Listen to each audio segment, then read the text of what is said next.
This is a story from a while back. Back when I was younger. At that time, the riverbanks in this area were overflowing with bashers. As I passed by the river on my way home from work, I would always see them, but all I did was walk past them every day. Though it bothered me, I never really did anything about them. Or maybe it's more accurate to say I chose not to. I guess everyone felt the same way. If someone had reached out, maybe their lives could have been changed. But no one did anything. And I was no different from everyone else. Then, one day, I noticed a homeless woman in a basher along the river, someone I'd never seen before. The reason I noticed her among so many others was that she was knitting.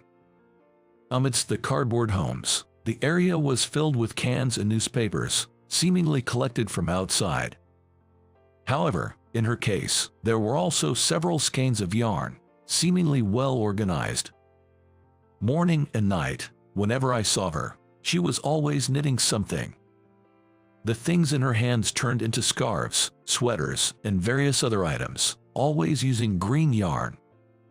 One time, as I passed by, I glanced sideways and noticed she was using a variety of knitting techniques. It's amazing how she could create so many designs with just one color of yarn. It was truly impressive.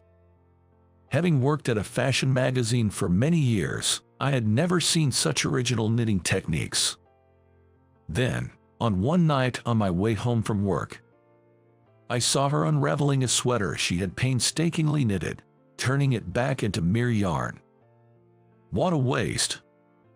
After noticing this, I observed more closely and saw that items nearly finished at night were all unraveled by the next morning. Maybe she didn't have any other yarn. She kept knitting and then unraveling the same yarn. Ever since I realized this repetition, I felt a sense of regret. I wanted to somehow preserve at least one of her knitted creations. But what should I do? Before I knew it, I was constantly thinking about her. Hey, John, what's up with you? Could it be a case of love sickness? I was lost in thought when my colleague, Troy, teased me. Well, I don't know. If you can't outright deny it, then it must be love. Troy loved these kinds of conversations and looked quite amused. I had never thought about love, but maybe I was indeed enamored with her knitting skills. While I was pondering this, Troy, perhaps misunderstanding something, said with a grin, "Christmas is just around the corner. Why not ask her out on a date?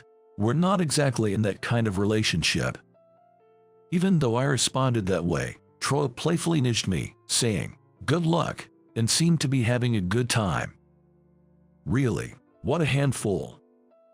But thanks to Troy, I remembered that Christmas was coming up and came up with an excuse to talk to her. I really wanted to ask her to knit something. That night, I gathered my courage and went straight to where the woman was. She was knitting again today. "Excuse me, hello." "Oh, are you talking to me?" She seemed surprised to be approached by a passerby. Looking cautious, she stared intently at me. I continued in as calm a voice as possible, hoping to ease her wariness. "Yes, you. I've always seen you knitting and thought I'd like to ask you to knit something for me." "Really?" I pulled out a skein of yarn I had just bought from a paper bag. "Could you knit a sweater with this?" She shook her head vehemently and stepped back. "I couldn't possibly do that. Besides, I live like this." "I've been watching you from a distance and was impressed by your skills. Of course, I'll pay you. I can pay you in advance. Would you consider doing it?" She hesitated for a bit but then nodded her head in agreement, albeit with confusion. "Okay, I'll do it." From then on, she began knitting the sweater I had requested. Seeing her during my commutes, I started greeting her every morning and evening. When I asked her name, she said it was Katie. "Well, that's amazing. You've made so much progress in just one day. Thank you." I had always admired her work from a distance, but up close, it was truly impressive. I was fascinated to see the yarn taking shape a little more each day. Whenever I praised her, she would look a bit apologetic. "Are you sure someone like me is allowed to be making something for you to wear?" "Absolutely." I reassured her of her talent every time she seemed hesitant. As we talked a bit more each day, she began to share her story. Katie grew up in an orphanage, having no parents since she was very young. Desperate to be independent, she worked hard from her student days, but her jobs never lasted. After moving from job to job, she recently lost her contract at her last company and couldn't find another.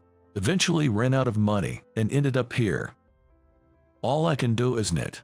I couldn't keep any job for long, but knitting, which I learned as a child, is something I've always continued. I once dreamed of having my own shop filled with my knitting." She smiled faintly. Her skills and sense of design were extraordinary. It's rare to find someone with such talent. It would be such a waste if Katie's work was never shown to the world. A society where someone as skilled as her ends up homeless just shouldn't exist. I felt that strongly. And so, she continued to knit the sweater earnestly. And a few days later, it's finished. The beautifully designed sweater was finally complete. "Wonderful, thank you so much." Expressing my gratitude, she smiled happily. Wearing the sweater to work the next day, it received a lot of compliments. "Wow, what a lovely sweater." All my colleagues praised it. Troy, in particular, seemed to really like it. "Great taste. Which brand is it?" "Well, it was made by a freelance designer who's not yet known to the world. I'd love to meet someone who can create such beautiful designs. It would be interesting to work with her." "That's an idea. I'll talk to her about it." Eager to showcase her talent to the world, I mentioned this opportunity to her after work. "Actually, I work at a publishing house for a fashion magazine. My colleagues really like this sweater and want to meet you. Would you like to visit our editorial department?" She nodded happily, but then her expression turned somber. "Thank you for the kind invitation, but I live like this, and my clothes are all tattered." Indeed, she always wore the same clothes. I knew her background, but it was true that people who didn't know her might judge her appearance.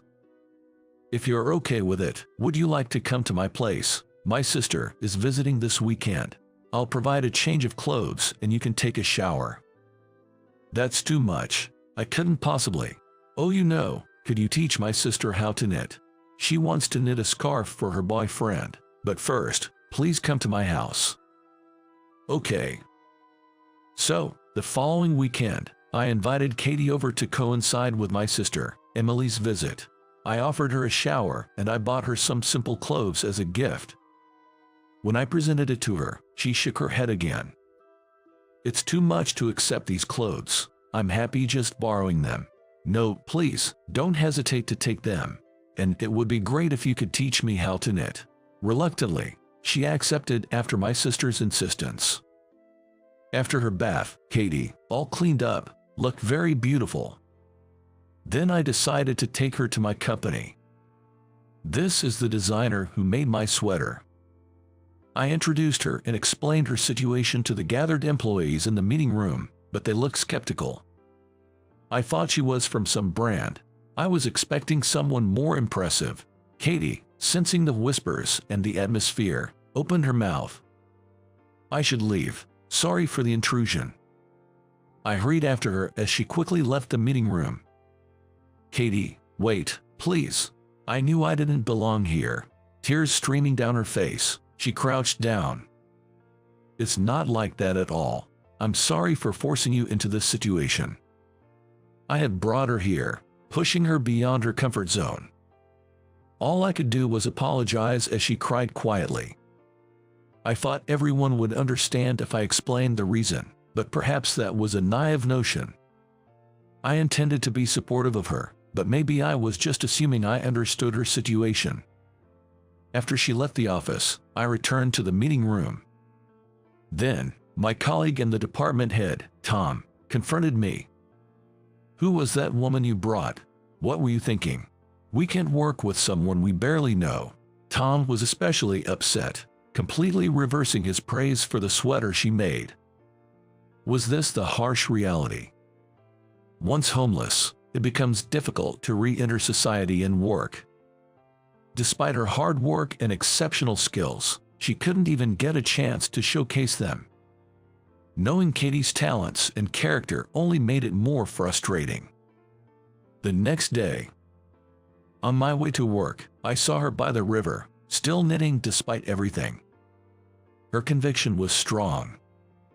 Inspired by her, I made a big decision. "Katie, would you like to start a fashion brand with me?" Really? Just like the first time I approached her, she looked stunned. "I'm going to quit my current job and start a new company, where I want to welcome you as the designer." Katie's expression shifted from surprise to seriousness, and after thinking for a while, she slowly shook her head. "Won't you regret leaving your current job, John? And I'm not confident enough to be a designer." I firmly denied her doubts. "To be honest, I want to start this company because I want you to succeed, but I don't want to pressure you if it eases the burden. We can hire other designers, so you can work as part of a team. I will never regret my decision." I was genuinely captivated by Katie's skills. As a craftsman, I wanted to work alongside her. I felt strongly about this. "Why are you so insistent on me? There must be other talented people, right? I've never seen anyone who can create such beautiful designs so meticulously and quickly like you. That's why I want to build a team around you, Katie." Perhaps moved by my heartfelt words, Katie let out a tear. "Okay, I will do it. Thank you so much." I firmly shook the hand she extended. Soon after, I resigned from the publishing house. "Are you out of your mind? You could have had a secure job until retirement here," my boss said, almost in disbelief. "It's okay, just watch what happens next." On the day of my resignation, everyone at the company was either shocked or dismayed, but my subordinate Troy was the only one who supported me. "She's the one, right? The person you mentioned, the one you have feelings for, not just as a woman, but you also admire her skills. You got me, Troy. I'm totally smitten with her, both for her charm and her incredible talent." I knew it. Troy smiled as usual and handed me some documents. "What's this?" "It's a present for your new journey. I graduated from a fashion school, so I have a lot of designer friends. I thought they might be able to help, so I talked to them about you. Some were interested and asked me to pass their contacts to you. Also, I spoke to a friend who works at a TV station." Troy was truly a thoughtful colleague to the end. "Thank you, you're the only one who would do something like this for me." He blushed slightly as he laughed. Months later, I successfully launched the company and hired 3 designers from the contacts Troy gave me. Then, a TV station Troy had contacted asked to interview us. Until recently, I was homeless, but now I work as a designer in this company. I'm very grateful to the president, Mr. Smith, for giving me this opportunity." Katie confidently responded to the interviewer. After the broadcast, we received numerous interview requests from various media outlets. Initially, we gained attention as a fashion brand started by a former homeless designer, but soon everyone was captivated by the beautiful designs. Katie's unique skills were praised by other designers, and our company rapidly grew into a well-known name in the fashion industry. Various fashion magazines started featuring our brand. And then finally, "John, would you mind featuring in our magazine?" An offer came from the fashion magazine I used to work for. The caller was Tom, who had been harshly critical before. "I'm sorry about what happened before. I deeply regret my rude words. There's no one in the industry now who doesn't know about your brand. We've realized how incredible it is. Please, will you feature in our magazine?" This was the first time I saw him so polite. Yes, of course. The article was published, and it marked the beginning of our brand being recognized as a staple in the industry. "I'm very grateful to you, Mr. Smith," Meeting you changed my life. Could you please stop calling me Mr. Smith now? Oh, yes. We both are living a happy life, both personally and professionally. I truly feel fortunate to have believed in her and her talents.